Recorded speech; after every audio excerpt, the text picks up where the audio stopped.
নমস্কার বন্ধুরা, আমি পায়েল আপনাদের পড়ে শোনাবো নরেন্দ্রনাথ মিত্রের লেখা গল্প সহযাত্রিনী। বাসে ট্রামে প্রতিনিয়তই মেয়েরা কিছু কুরুচির মানুষের লালসার শিকার হন।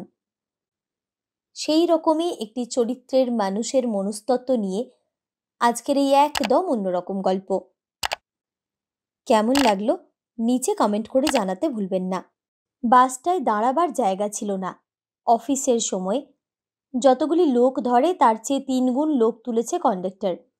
অবশ্য তারই যে কেবল দোষ তা নয়, যাত্রীদেরও গরজ ভারী। তারাও কেউ দেরি করতে চায় না, পরের বাসে আসতে চায় না। বাসটি একটু থামলেই পড়েই কি মরি করে লাফিয়ে ওঠে। ফুটবোর্ড থেকে কনুই দিয়ে ঠেলতে ঠেলতে কোনো রকমে ভিতরে গিয়ে দাঁড়ায়। কারো পা জুতোর তলায় পড়ে, কারো মাথায় গুঁতো লাগে। সহযাত্রীদের কণ্ঠ থেকে নানা রকম আপত্তিকর প্রতিবাদ কানে আসে, কিন্তু সেগুলি কানে তুললে চলে না। দু কান বুঝে, দু চোখ বুঝে লোককে এগিয়ে চলতে হয়।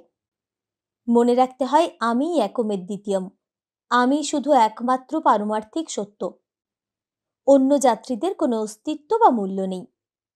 গাড়িতে উঠবার সময়ে যারা ঠেলাঠেলি করে ওঠে, ভিতরের যাত্রীদের আপত্তি কানে তোলে না, তারাই আবার ভিতরে গিয়ে দলবদল করে, নতুন যাত্রীদের প্রাণপণে বাধা দেয়। জোড়া মন্দির থেকে শুরু করে প্রত্যেক স্টপেজেই এই কাণ্ড হচ্ছিল। বেলেঘাটা ব্রিজের আগের স্টপেজে সংঘর্ষটা আরও তীব্র হয়ে উঠল। ফুটবোর্ড থেকে বাসের ভিতরটা সব মাথায় ভর্তি। তবু অপূর্ব কৌশলে সতীশ সামন্ত তার ভিতরে মাথা ঢুকিয়ে দিল। তার সঙ্গে আরও যারা উঠতে চেয়েছিল তারা বাধা পেল। যারা আগের স্টপেজগুলিতে উঠে রয়েছে তারা বাধা দিতে লাগলো। তবু সতীশের ভ্রুক্ষেপ নেই। সে কোনো রকমে হ্যান্ডেল ধরে বাসের ফুটবোর্ডে ঝুলে রইল। তারপর মাথা নিচু করে ২-৩ জন সহযাত্রীর বগলের তলা দিয়ে ভিতরে ঢুকে পড়ল। চশমা পরা মাঝবয়সী এক ভদ্রলোক তার দিকে তাকিয়ে ভ্রু কুঞ্চিত করে বললেন, আপনি যাচ্ছেন কোথায় মশাই? দাঁড়াবার কি আর জায়গা আছে যে এমন ঠেলাঠেলি করছেন? সতীশ বলল, এক জায়গায় দাঁড়াতে হবে তো। পথ কেটে সতীশ আরও ভিতরে যেতে লাগলো। মোটা ফর্সা মতো আরেকটি সহযাত্রীও তাকে ধমকে উঠলেন, ইস, দিলেন তো মশাই পাটা মারিয়ে। অত ঠেলছেন কেন? কেন এত অস্থির হচ্ছেন? যেখানে আছেন সেখানেই থাকুন না।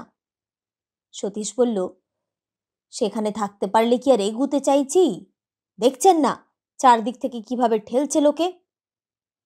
তৃতীয় অল্পবয়সী ছোকরা যাত্রীটি বলল, আপনাকে কেউ ঠেলছে না মশাই, আপনি নিজেই শুধু ঠেলাঠেলি করছেন। এদিকে আর যাবেন কোথায় বলুন না? বসবার কোথাও আর জায়গা নেই। দেখছেন না মেয়েরা পর্যন্ত দাঁড়িয়ে যাচ্ছেন। সতীশ বলল, আমিও একটু দাঁড়িয়ে যেতেই চাই। এক পা দুপা করে সে আরও সামনের দিকে এগিয়ে চলল। তারপর হঠাৎ সরে এলো বাঁদিকে। লম্বা বেঞ্চটায় জনাপাচেক মেয়ে ঠাসাঠাসি করে বসে আছে। তাদের সামনে আরেকটি মেয়ে অতি কষ্টে মাথার উপরকার রডটা কোনো রকমে ধরে দাঁড়িয়ে রয়েছে। বাসের ঝাঁকুনিতে অতি কষ্টে তার মাথা রক্ষা করছে, আর মাঝে মাঝে লুব্ধ চোখে তাকাচ্ছে চারিদিকে। কোনো মহিলা যাত্রী আসন থেকে কখন নেমে যাবে, কি কোনো পুরুষ যাত্রী সৌজন্য দেখিয়ে উঠে দাঁড়াবে, এই বোধহয় তার আশা। কিন্তু তেমন কোনো লক্ষণ দেখা যাচ্ছে না। বাসের সবগুলি মেয়েদের সিটই ভর্তি। কয়েকজন অফিস যাত্রিনী ছাড়াও ছেলেপুলে নিয়ে ঘোমটা টানা আরও একদল বউ মেয়ে বেঞ্চগুলি দখল করে বসে আছে। ভাব দেখে মনে হয় দল বেঁধে কালীঘাটে যাচ্ছে, অন্য কোনো ঘাটেও হতে পারে। আর পুরুষ যাত্রীদেরও সৌজন্য দেখাবার কোনো গরজ নেই। তারাও কেউ সিট ছেড়ে দিচ্ছে না, বরং চারপাশ থেকে একেবারে যেন গা ঘেঁষে দাঁড়িয়েছে।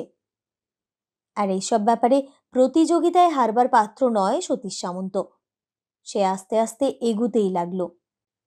কৌশলে সকলকে ঠেলে, সবাইকে পিছনে রেখে, দুপাশে রেখে সামনে রাখলো শুধু মেয়েটিকে। তিল তিল করে পা টিপে টিপে আরও এগিয়ে গেল। এবার ওর পিঠের ঘামে ভেজা ব্লাউজ সতীশের বুকে এসে লাগছে। সুন্দর করে বাঁধা খোঁপাটা লাগছে কখনো গালে কখনো ঠোঁটে। একটা সুগন্ধি তেলের সৌরভ ঘ্রাণেন্দ্রিয়ের মাধ্যমে সমস্ত সত্তাকে আচ্ছন্ন করে তুলছে। সতীশ আরও এক পা এগোলো। এবার আর দুজনের মধ্যে কোনো ফাঁক নেই। লক্ষ যোজন ব্যবধান, লক্ষ যুগের ব্যবধান পার হয়ে এসেছে সতীশ। এখন আর শুধু ব্লাউজের স্পর্শ নয়, মেয়েটির পিঠ এবার তার বুকের সঙ্গে লেগে গেছে। এতক্ষণে সত্যিই সতীশ তার নাম না জানা, মুখ না দেখা প্রিয়তমাকে বুকের ওপর রেখেছে, বুকে করে দাঁড়িয়েছে। 2-1 মিনিট বাদে মেয়েটি একটু যেন উসখুস করতে লাগলো। প্রথম প্রথম কেউ কেউ অমন ছটফট করে, তারপর স্থির হয়ে বুকের সঙ্গে ঠেস দিয়ে দাঁড়ায়। কেউ কেউ গোড়া থেকেই সতীশের বুকটিকে আরাম কেদারার পিঠ হিসেবে ব্যবহার করে। কেউ কেউ মুখে একটু লজ্জার, একটু বিরক্তির ভাব দেখায়, তারপর দিব্যি গা ছেড়ে দেয়। সতীশ বুঝতে পারল এই মেয়েটি দ্বিতীয় শ্রেণীর, তাই যতবার সে ডাইনে বায়ে একটু সরে দাঁড়াতে চেষ্টা করল, ততবারই সতীশ ঠিক তার পিছনে সরে এলো। বোকা মেয়ে, বুঝুক সতীশের বুক ছাড়া বাসের মধ্যে তার আর কোনো স্থান নেই। ওই সুগন্ধি বড় খোঁপা, চাঁপা ফুল রঙের শাড়ি, সরু হাড় শোভিত সুন্দর গ্রীবা, সুগঠিত কাঁধ আর বাহুমূলে যে তার হৃদয় কেড়ে নিয়েছে, সেই কি এই কয়েক মিনিটের জন্য নিরুদ্বেগে অসংকোচে নিজেকে ছেড়ে দিতে পারে না? এত কৃপণতা কেন সুন্দরীর? কতটুকুই বা পথ, শিয়ালদায় এসেই তো ছাড়াছাড়ি হয়ে যাবে। না, মেয়েটি যদি না নামে, শিয়ালদায় আজ সতীশও নামবে না। এই বক্ষলগ্না যত দূর যায়, সেও তত দূরই যাবে। পৃথিবীর সীমান্ত পর্যন্ত এই সীমন্তিনীর সহযাত্রী হবে সে। এর মধ্যে যদি মেয়েটি বসবার সিট পেয়ে যায়, সতীশ সেখানেই কাছে গিয়ে দাঁড়াবে, পেছন থেকে ছোঁবে সেই আসন। তারপর মেয়েটি যেখানে গিয়ে নামে, সতীশও সেখানেই নামবে। নামবে, কিন্তু থামবে না। অফিসে গেলে পিছন পিছন গিয়ে সেই পুণ্যময় অফিসটি চিনে আসবে। কোন বাড়িতে গেল দেখে আসবে, ছুঁয়ে আসবে সেই স্বর্গধাম। এই বক্ষলগ্নাকে সতীশ বিচ্ছিন্ন হতে দেবে না, যতক্ষণ পারে বুকের ওপরেই রেখে দেবে। মেয়েটি একবার মুখ ফেরালো। মুখখানাও সুন্দর, রংটি গৌর, ডোলটি কোমল, নাকটি টানা, কালো ভ্রুর নিচে বড় বড় দুটি চোখ, মণি দুটি গভীর কালো, কোথাও কোনো খুঁত নেই, শুধু চিবুকের ওপর বড় কালো একটি জড়ুল। কিন্তু ওটুকু কলঙ্ক চাঁদের সৌন্দর্যই বাড়িয়েছে। মনে মনে তারিফ করল সতীশ। আজ তার ভাগ্য ভালো, যার মুখ আর চোখ, বুক আর পিঠ দুই সুন্দর, তেমন রূপবতীর দেখা, তেমন রূপবতীর ছোঁয়া ট্রামে বাসে কদাচিৎ মেলে। তাছাড়া মেয়েটি কুমারী, ওর সিথি সাদা, তাও নিমেষের মধ্যেই দেখে নিয়েছে সতীশ। যদিও তার স্পর্শলোভ কোনো বাছবিচার করে না, তবুও কুমারী মেয়েদেরই সে বেশি পছন্দ করে, কারণ এই 30 বছর বয়সেও সতীশ অবিবাহিত। সেকেন্ড খানেক কেটেছে কি কাটেনি, হঠাৎ মেয়েটি দ্বিতীয়বার মুখ ফেরালো। তারপর লাল টকটকে মুখে বলল, বর্বর, ব্রুট, অভদ্র। সঙ্গে সঙ্গে বাস ভরা যাত্রীর দল হৈ হৈ করে উঠল। কি ব্যাপার, হয়েছে কি, করেছে কি? মেয়েটি তেমনি আরক্ত মুখে বলল, করেছে কি ওই ইতরটাকে জিজ্ঞেস করুন। ছি ছি ছি, এদের জ্বালায় ট্রামে বাসে চলাই মুশকিল হয়ে উঠেছে আজকাল। মেয়েটি তার সব বক্তব্য শেষ করতে পারল না। সঙ্গে সঙ্গে 3-4 জন লোক সতীশের ওপর ঝাঁপিয়ে পড়ল। ব্রুট, বদমাইশ কোথাকার, এই জন্যেই তোমার এত ভেতরে আসার গরজ, এই জন্যেই তুমি দাঁড়াবার জায়গা পাচ্ছিলে না, ছটফট করে মরছিলে। জায়গা তোমাকে এক্ষুনি পাওয়াচ্ছি, রাস্কেল। সঙ্গে সঙ্গে দমাদ্দম কিল চড় ঘুষি। ড্রাইভার বাস থামিয়ে দিল। কন্ডাক্টর হন্তদন্ত হয়ে ছুটে এলো। মিনিট 3-4 খুব শোরগোল চলল। সতীশের আপত্তি তার মিথ্যে অজুহাত ডুবে গেল সেই গোলমালে। গায়ের লং ক্লথের পাঞ্জাবিটা শতচ্ছিন্ন হলো। কপালের বাঁ পাশে যে একটা গভীর ক্ষতচিহ্ন আছে, তার পাশটা একটা সুপুরির মতো ফুলে উঠল। দাঁতের গোড়া আর নাকের গোড়া দিয়ে রক্ত ছুটল দরদর করে। সতীশ শেষবারের মতো কি যেন বলতে গেল, পারল না। তখনও বাস ভোরে শোরগোল চলছে। বাসটা শিয়ালদায় এসে পৌঁছবার অনেক আগেই সহযাত্রীরা সতীশকে ঘাড় ধরে নামিয়ে দিলে। এই ঘটনা কিন্তু আজকের নয়, আজ থেকে 5 বছর আগের ঘটনা। এই 5 বছরের মধ্যে এমন ছোটখাটো অনেক কীর্তি কাহিনীর নায়ক হয়েছে সতীশ সামন্ত। বাসে ট্রামে মেলা কি মিছিলের ভিড়ে বহুবার বহু মেয়ের পিছনে গিয়ে দাঁড়িয়েছে। মার না খেলেও ধমক খেয়েছে। তবু সামনে গিয়ে তাকিয়ে দেখেছে বাসের সেই মেয়েটা কিনা, যার ঠোঁটের ওপর তিল আর থুতনিতে জড়ুল, যার মুখখানা কোমল কিন্তু হৃদয়খানা কঠিন। তাকে জীবনে আর একটি দিনের জন্য, আর একটি বারের জন্য চাই সতীশ সামন্তের। সাধ মিটিয়ে শোধ নিতে হবে। সে যত বড় লোকই হোক, যত উঁচু ডালের আঙ্গুর আপেলই হোক, একবার চোখে পড়লে সতীশ তার গায়ে অন্তত একটি ঢিল ছুঁড়বেই ছুঁড়বে। একবার চোখে পড়লে কিছুতেই আর সে সতীশের দৃষ্টিপথ থেকে এড়িয়ে যেতে পারবে না। তার চলার পথে সতীশ চিরজীবনের জন্য কাঁটা দিয়ে রাখবে, কাঁটা হয়ে থাকবে। আজ পর্যন্ত বিনা প্রতিশোধে, বিনা প্রতিহিংসায় কেউ সতীশের হাত থেকে ছাড়া পায়নি, সেই জরুলবতীও পাবে না। শুধু একবার দেখা পেলে সতীশ দূর থেকে তার পিছনে পিছনে গিয়ে বাড়িঘর চিনে আসবে, আত্মীয় স্বজন চিনে আসবে। তারপর কি করে প্রতিশোধ নিতে হবে সে কথা সতীশকে কারো আর বলে দিতে হবে না। মানুষের, বিশেষ করে মেয়েদের অনিষ্ট করবার অদ্ভুত উদ্ভাবনী প্রতিভা আছে সতীশের। অনেক বন্ধু অনেক সাকরেদ তার থেকে বুদ্ধি নেয়, কিন্তু বড়ই আফসোসের কথা, সেই মেয়েটিকে এই 5 বছর ধরে সতীশ আর কোথাও দেখতে পেল না। শহরের বাসে, ট্রামে, মেলায়, মিছিলে, পথে ঘাটে, স্কুল কলেজে, অফিসের সামনে, সিনেমা থিয়েটারের সম্মুখে কতদিন, কত রাত্রে কত মেয়ের মুখোমুখি দাঁড়িয়েছে সতীশ, কিন্তু সেই মেয়েটির মুখ আর দেখতে পায়নি। দেখতে পায়নি বলে যে সতীশ হাল ছেড়ে দিয়েছে তা নয়। যত মেয়ে তার হাতের মুঠোয় এসেছে, যত কিশোরী তরুণীকে সে নির্যাতন করার সুযোগ পেয়েছে, তার জায়গায় সেই জরুলমুখী মেয়েটিকে কল্পনা করেছে মনে মনে। তার মুখে আলগোছে আদরের চুম্বন দিয়েছে, আবার নিষ্ঠুর হিংস্রতায় দাঁতে নখে তাকে ক্ষতবিক্ষতও করেছে। প্রত্যেক মেয়ের ভিতর দিয়ে সব ক্ষতি, সব ক্ষত সেই একটি মেয়েতে গিয়ে পৌঁছাক। তার হাতে যত মেয়ে শাস্তি ভোগ করেছে, সব চৌগুণ হয়ে সেই মেয়েটির মধ্যে যাক। সেই মেয়েটি যেন জীবনে কখনো সুখ শান্তির মুখ না দেখে। যদি তার বিয়ে হয়ে গিয়ে থাকে, সে যেন অল্প দিনের মধ্যে বিধবা হয়। যদি ছেলে মেয়ে হয়ে গিয়ে থাকে, তার সামনে যেন সবগুলি একসঙ্গে দাপিয়ে মরে যায়। সতীশ যাকে ভোগ করতে পারল না, তার জন্য শহরের জঘন্য অলিগলিতে রাস্তার অসংখ্য কামুক পুরুষ তাকে যেন ছিঁড়ে ছিঁড়ে খায়, যেন 2 হাতে এবং 2 পায়ে দোলে যায়। কিন্তু কাল্পনিক শাস্তি এক কথা, আর নিজের হাতে অন্যের শরীরকে নিপীড়ন আরেক কথা। জরুলমুখী মেয়েটির বেলায় সেই সুখানুভূতির স্বাদ সতীশ এই 5 বছরের মধ্যে আর পায়নি। অবশ্য পুরো 5 বছরই যে সতীশ তাকে খুঁজে বেড়াতে পেরেছে তা নয়, এর মধ্যে তাকে বছর আড়াই জেল খাটতে হয়েছে।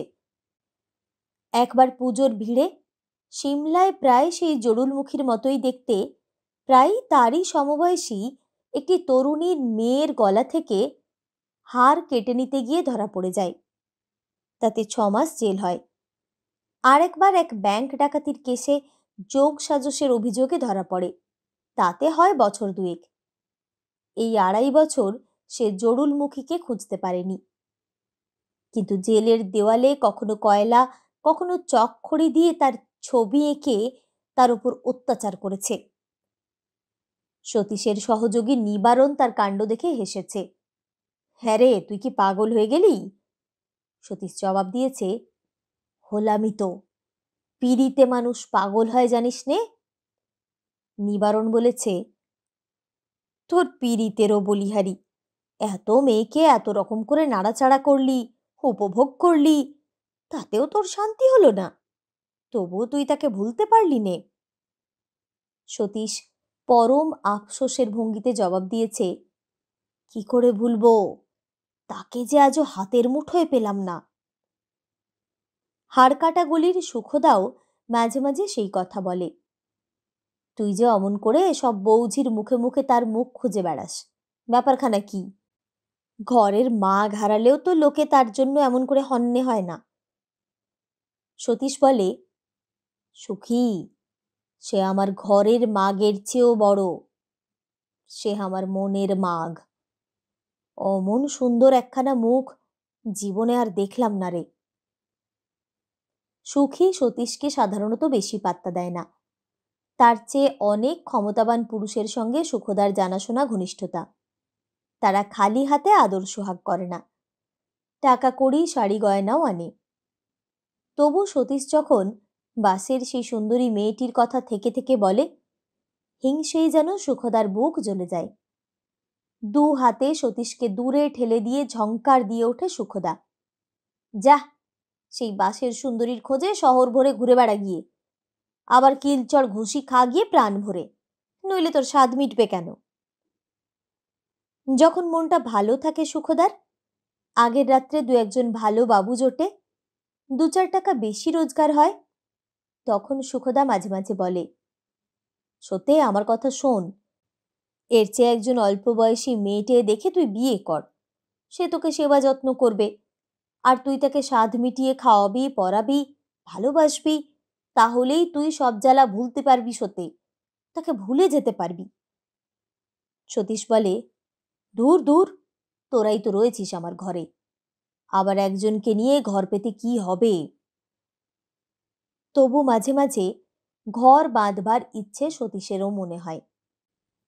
অল্প বয়সী একটি বউ, হাতে শাঁখা, মাথায় সিঁদুর নিয়ে ঘরের ভিতর দিয়ে অকারণে ঘোরাফেরা করে, ভাবতে মন্দ লাগে না।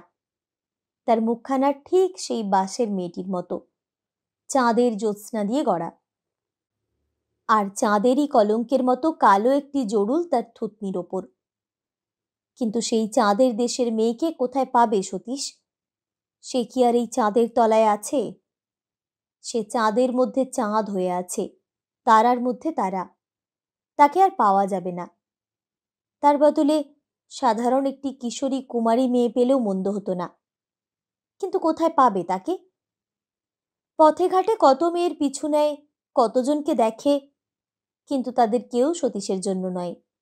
কে তাকে বিয়ে দেবে? অল্প বয়সে বাপ মা মারা গেছে, আত্মীয় স্বজন বলতে কেউ নেই। বন্ধু বান্ধব যারা আছে তারা সবাই সতীশের মতোই হাড় হাভাতে, চোর আর বদমায়েশ। দু একজন গৃহস্থ বয়স্ক বন্ধুর বউয়ের সঙ্গে ফষ্টি নষ্টি করলেও তাদের বয়স্থা মেয়েকে সতীশ ছুঁতে পারে না। অন্য ঘরে অন্য বরে তাদের বিয়ে হয়ে যায়। পরিচিত মহলে সতীশকে সবাই জানে দাগি চোর আর দাগি বদমাইশ বলে। তার হাতে মেয়ে দেয় কোন আহাম্মক? তাছাড়া সতীশ নিজেও অমন আহাম্মকি করলে তো। চাল নেই, চুলো নেই, রোজগারের ঠিক নেই, একটা মেয়েকে বিয়ে করে জীবনভর পোষতে মরুক আর কি। তার ভালোবাসার মেয়ের অভাব কি? বাসে, ট্রামে, পথে, পার্কে তার ভালোবাসার মেয়ে ছড়ানো রয়েছে। তাদের খেতে পড়তে দিতে হয় না, তবু চোখ ভরে দেখা যায়। একটু সাবধানে থেকে যত খুশি ছোঁয়া যায়, নিত্য নতুন মেয়েকে প্রাণ ভরে ভালোবাসা যায়। একজনকে বিয়ে করতে যাবে সে কোন দুঃখে?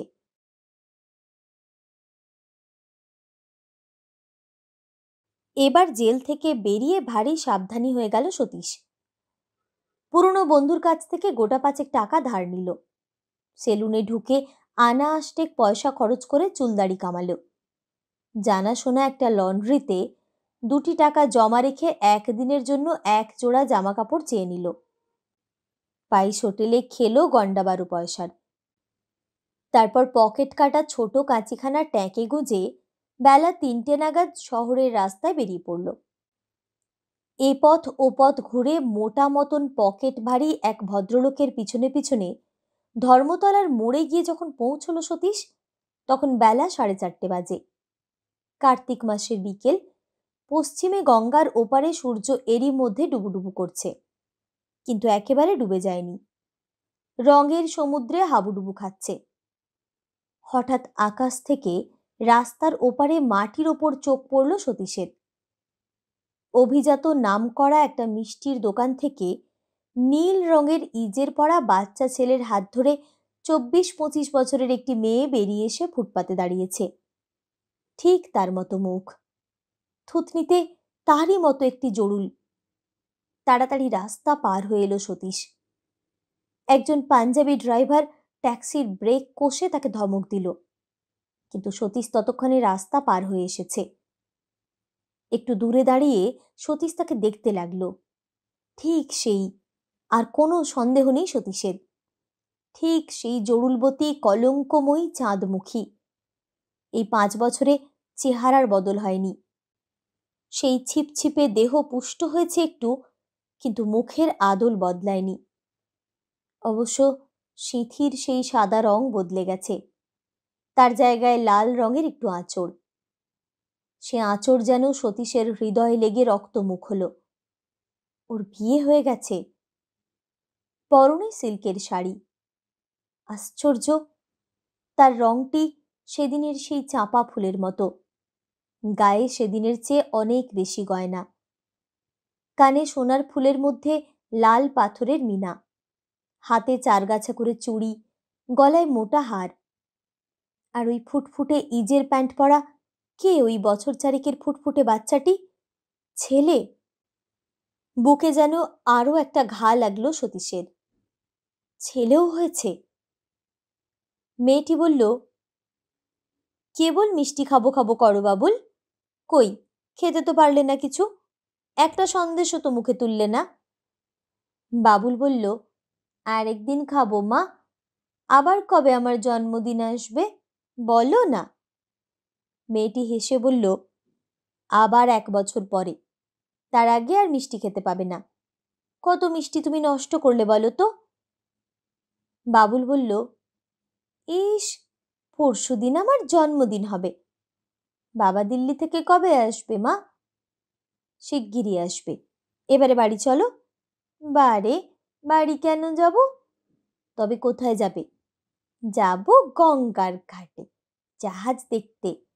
কত বড় বড় জাহাজ, বাবা সেদিন দেখিয়েছিল, আজ আবার দেখব। মেয়েটি বিরক্ত হয়ে বলল, না, তোমার আবদারের চোটে আর পারলাম না। চলো, হেঁটে চলো। জাহাজ যদি দেখতে হয় হেঁটে যেতে হবে। পারবে হাঁটতে, শেষে কিন্তু বলতে পারবে না কোলে নাও। বারে, হাঁটবো কেন? গাড়িতে যাব, মোটর গাড়িতে।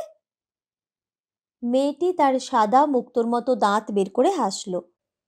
ইস, কি শখ দেখো, কি নবাব। তবু যদি তোমার বাবা 500-700 টাকা মাইনের চাকুরে হতো, মোটে পায় 350, তাতে যখন তখন মোটর গাড়ি চড়া যায় না, বুঝেছ? তোমার বাবা আসুক, সে চড়াবে গাড়িতে। আমি গরিব মানুষ, অত টাকা কোথায় পাবো? কি একটা ভেবে একটা রিক্সাওয়ালাকে হাতের ইশারায় কাছে ডাকলো মেয়েটি। বলল, আউটরাম ঘাটে যাবে, আবার ফিরে আসতে হবে এখানে। যাতায়াতে কত নেবে বলো? রিক্সাওয়ালা বলল, 1.5 টাকা মাইজি। 1.5 টাকা? তোমরা কি গলায় ছুরি দিতে চাও নাকি? আমি 1 টাকা দেব, যাবে তো চলো। রিক্সাওয়ালা তাতেই রাজি। বাবুলও রিক্সায় চড়ে খুব খুশি হলো। মোটর গাড়ির চেয়ে এই গাড়িটা অনেক ভালো মা, ঠুন ঠুন করে বাজে, আর মানুষে টানে। মেয়েটি বলল, হ্যাঁ, মানুষেই টানে, কিন্তু ওদের কি আর আমরা মানুষ বলে মনে করি? একটু যেন করুণ শোনালো মেয়েটির গলা। কিসের একটা অপরাধ বোধ যেন লেগেছে মনে। রিক্সাওয়ালার দিকে তাকিয়ে বলল, আস্তে চলো, অত দৌড়তে হবে না, তোমার সুবিধে মতো চলো। ওদিকটা ঘুরিয়ে সন্ধ্যের আগে তাড়াতাড়ি এনে দাও, 2 আনা বকশিস দেব। রিক্সা ছুটে চলল। সতীশ এতক্ষণ খানিকটা দূরে দাঁড়িয়ে দাঁড়িয়ে সব দেখছিল, শুনছিল। শিকার হাতছাড়া হয় দেখে এবারে ব্যস্ত হয়ে উঠল। হেঁটে পারা যাবে না। তাড়াতাড়ি সেও একটা রিক্সাওয়ালাকে ডেকে নিয়ে বলল, চল ওই রিক্সাটার পেছনে পেছনে, ওই যে জেনানা যাচ্ছে একটা বাচ্চাকে নিয়ে, ওই রিক্সা। বুড়ো রিক্সাওয়ালা ভ্রু কুচকে বলল, আপকা মতলব ক্যা হ্যায় বাবুজি? সতীশ একটু হাসল। মতলব আবার কি? আমার পরিবার যাচ্ছে আগের রিক্সায়, আমার বউ আর ছেলে বাড়ি থেকে ঝগড়া করে বেরিয়েছে কিনা, তাই এক রিক্সায় উঠতে চাইছে না। শেষে বলল, এবারে মান ভাঙাতে হবে। কেন বুড়ো, এ ব্যাপার তুমি জানো না? তোমার ঝগড়া বিবাদ হয় না পরিবারের সঙ্গে? বুড়ো এবারে হাসল। হয় বই কি, এখনো তাদের ঝগড়া হয়, এই বুড়ো বয়সেও হয়। বুড়ো বলল, চলিয়ে বাবুজি চলিয়ে। মেয়েটির পিছনে পিছনে চলল সতীশের রিক্সা। সঙ্গে ছেলেই থাকুক আর মেয়েই থাকুক, আজ আর সতীশের হাতে জরুলওয়ালির উদ্ধার নেই। আউটরাম ঘাটের অনেক আগে রিক্সা থেকে নামল সতীশ। রিক্সাওয়ালাকে হাতছাড়া করল না। বলল, ওই আগের রিক্সাওয়ালার পাশে তুমিও রাখো রিক্সা, বসে দেশওয়ালি ভাইয়ের সাথে সুখ দুঃখের কথাবার্তা বলো, আমরাই এলাম বলে। জেটির ওপর দিয়ে জরুলবতী খানিকক্ষণ পায়চারি করলো ছেলেকে নিয়ে। তাকে গঙ্গা দেখালো, নৌকো আর জাহাজ দেখালো, ছোট বড় 2-3খানা লঞ্চ আর ফেরি। একখানা চলন্ত লঞ্চকে দেখে বাবুল হাততালি দিয়ে উঠল। জাহাজের কাছে দাঁড়িয়ে দাঁড়িয়ে নানা রকম অদ্ভুত অদ্ভুত প্রশ্ন করতে লাগলো। তার সব প্রশ্নের সদুত্তর দেওয়া জরুলবতীর সাধ্যে কুলোল না। সে ফাঁকে ফাঁকে বারবার বলতে লাগলো, চলো এবার বাড়ি চলো, সন্ধে হতে না হতেই তো তোমার চোখ বুজে আসবে, তখন তোমাকে টেনে নেবে কে? বহুবার সতীশের ইচ্ছে হতে লাগলো ওদের সামনে গিয়ে দাঁড়ায় আর চোখ টিপে বলে, কি সোনামণি, চিনতে পারো? কিন্তু চিনতে পারলে ও নিশ্চয়ই চিৎকার করে উঠবে। এত লোকের মধ্যে সতীশ ওর কিছু করতে পারবে না, ছুঁতে পর্যন্ত পারবে না একটু। না, অত ব্যস্ত হলে চলবে না। ধৈর্য ধরতে হবে সতীশকে, আড়ালে আড়ালে থাকতে হবে। যতক্ষণ না ছেলে নিয়ে ও ওদের বাড়িতে গিয়ে পৌঁছয় ততক্ষণ আত্মপ্রকাশ করবে না সতীশ। বেশি লোভ ভালো নয়। অতি গরজে সব নষ্ট করবার বয়স গেছে। আজ শুধু নিঃশব্দে গিয়ে ওর বাড়ি চিনে আসতে হবে, তারপর একটু একটু করে নিজেকে চেনাবে। অস্তগামী সূর্যের রঙের খেলা চলতে লাগলো জলে, স্থলে, আকাশে। রঙের ছিটে লাগতে লাগলো চোখে, মুখে, মনের মধ্যে। কিন্তু জরুলবতী আর দেরি করল না। পাছে ছেলে ঘুমিয়ে পড়ে, পাছে ওকে নিয়ে বাড়ি ফিরতে দেরি হয়, তাই ছেলেকে একরকম টানতে টানতে রিকশায় নিয়ে গিয়ে তুলল সে। বলল, দেখো এরপরে আরো কত লোক বাড়িতে আসবে, তোমার জন্য পুতুল আনবে, জামা আনবে, তোমার জন্মদিন না আজ। বাবুলদের রিকশা ফিরে চলল। পিছনে পিছনে চলল সতীশের রিকশা। সতীশ হুকুম করল, জলদি চলো বুড়া। বুড়ো রসিকতা করতে ছাড়ল না। কেন, হাওয়া খেতে এসেও মায়েজির সঙ্গে বাবুজির মোলাকাত আর বাতচিত হয়নি? এত ব্যস্ত কেন বাবুজি? ছেলে নিয়ে বউ আর কদ্দূর যাবে, বাড়ি ছেড়ে তো পালাতে পারবে না। ওদের রিকশার পিছনে পিছনে সতীশের রিকশাও স্প্ল্যানেডে এসে পৌঁছল। উত্তরে দক্ষিণে ট্রামগুলি আসছে যাচ্ছে। আসার ট্রামগুলি সব খালি, যাওয়ার ট্রামগুলির ভিতর থেকে কেরানিবাবুরা উপচে পড়ছে। ছুটি হয়ে গেছে অফিস আদালত। রিকশা থেকে নেমে ভাড়া চুকিয়ে দিয়ে ভিড় দেখে খান্দুই ট্রাম ছেড়ে দিল মেয়েটি।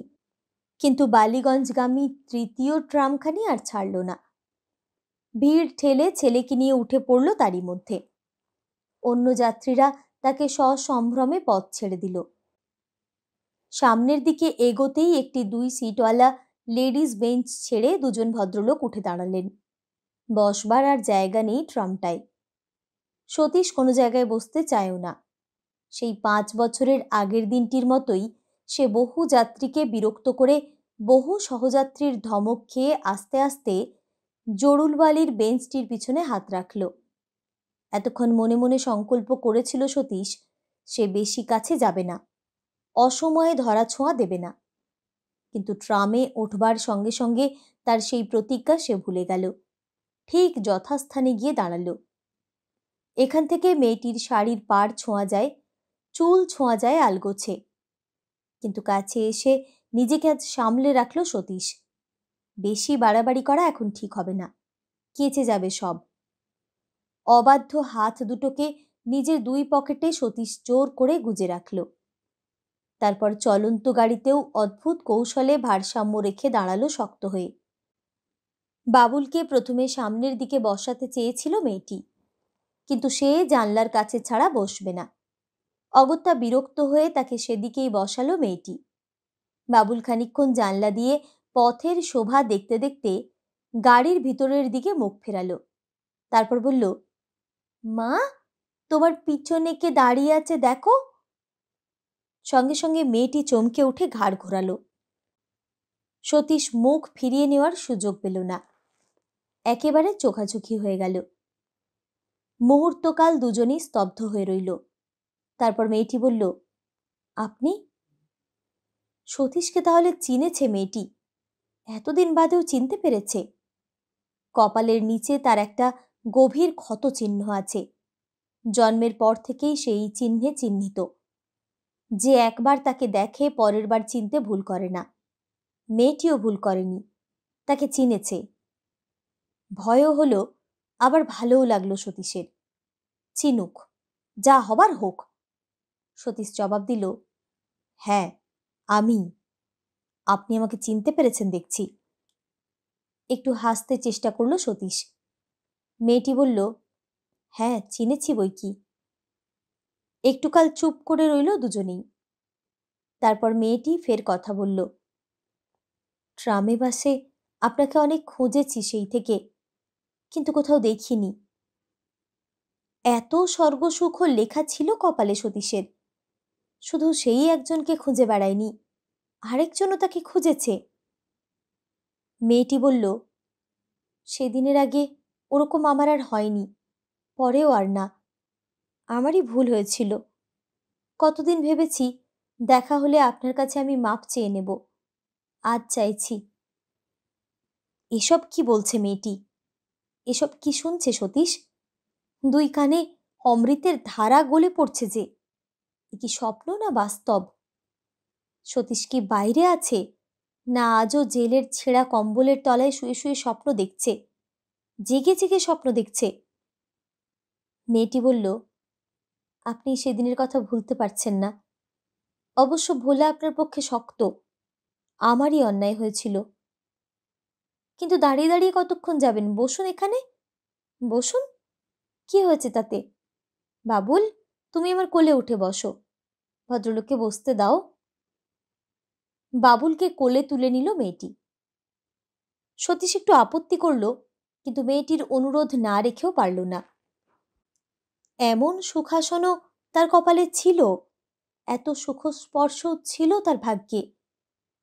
এই অভাবিত অপ্রত্যাশিত সমৃদ্ধিতে সে খানিকক্ষণ হতবাক হয়ে রইল।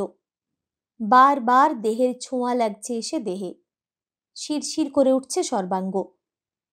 অনেক মেয়ের স্পর্শ তো সে এর আগে চুরি করেছে, কই এমন তো কোনোদিনও হয়নি। আজ তো শুধু একতরফা দেহের ছোঁয়াই না, আজ সে আর একজনের সঙ্গের ছোঁয়াও পেয়েছে, আর পেয়েছে হৃদয়ের স্পর্শ। এই প্রথম জীবনে অমৃতের স্বাদ, এই প্রথম। ট্রাম এগিয়ে চলেছে, দুজনেই চুপ করে বসে। কিন্তু বাবুল চুপ করে থাকবার ছেলে নয়। মিনিট খানেক যেতে না যেতেই সে অস্থির হয়ে উঠল। আমি তোমার কোলে বসবো না মা। তবে কোথায় বসবে? তুমি বড্ড জ্বালাচ্ছ। বাবুল সতীশের দিকে আঙুল দেখিয়ে দিয়ে বলল, আমি ওই ওর কোলে বসবো। বাবুলের মা মৃদু ধমক দিল, তুমি বড্ড দুষ্টু হয়েছ। কিন্তু বাবুল নাছোড়বান্দা, সে ঠোঁট ফুলিয়ে ক্রমাগত আবদার করছে, আমি তোমার কোলে বসবো না, আমি ওর কোলে বসবো। সতীশ বলল, বসুক না এসে, তাতে কি হয়েছে? এসো খোকন, এসো আমার কাছে এসো। আমি খোকন না, আমি বাবুল। সতীশ এসে বলল, আচ্ছা তাই হোক, বাবুল তুমি এসো আমার কাছে। মার কোল থেকে ঝাঁপিয়ে সতীশের কোলে চলে এলো বাবুল। সতীশ ওকে বুকে চেপে ধরল। একেবারে অমৃত, এত সুখ ছিল কপালে। ছাড়ো, ছাড়ো, লাগে। সতীশ একটু শিথিল করলো আলিঙ্গন। বাবুলের মা ধমক দিল, ছাড়ো বলে নাকি, তুমি বলে নাকি? বাবুল বলল, বাবাকে তুমি বলিনে। বাবুলের মা এরপর আর কোনো কথা বলতে পারল না, আরক্ত মুখে চুপ করে রইল। সতীশও রইল নির্বাক হয়ে। সহযাত্রিনীর মুখের রং তার সমস্ত মন, সমস্ত জীবনকে রাঙিয়ে দিয়েছে। সে রং রাঙা আগুনের। হঠাৎ বাবুল দুটি ছোট ছোট হাতে সতীশের গলা জড়িয়ে ধরল। তুমি আমার কে হও, বলো না। শিশু মুখে বড্ড কঠিন প্রশ্ন। সতীশ চারিদিকে না তাকিয়েও বুঝতে পারল ট্রামের সমস্ত লোক তাদের দিকে কৌতূহলী চোখে চেয়ে রয়েছে, উৎকর্ণ হয়ে রয়েছে উত্তর শোনবার জন্য। পাশে বসে বাবুলের মা। তার মুখ ফ্যাকাশে সাদা, কিন্তু দুই চোখে আষাঢ়ের আশঙ্কা। বাবুল ফের জিজ্ঞেস করল, তুমি আমার কে হও? সতীশ একটু ইতস্তত করল। তারপর বাবুলের দিকে তাকিয়ে সস্নেহে হেসে উঠল। তুমি আমাকে চিনতে পারছো না বাবুল? আমি তোমার মামা বাবু হই, মামা বাবু। বাবুল হেসে উঠল। বাবা কি মজা, আমার মামা বাবু ছিল না, আজ একটা মামা বাবু হলো। জানো মামা বাবু, আজ আমার জন্মদিন, আমাকে কি দেবে বলো না। হাত পাতল বাবুল। তার মা মৃদু স্বরে ধমক দিল, এই দুষ্টু, ও কি হচ্ছে? বাবুল আবার বলল, মামা বাবু আমাকে কি দেবে? আমার জন্মদিনে আমাকে তুমি কি দেবে মামা বাবু? সতীশ কোনো জবাব দিল না।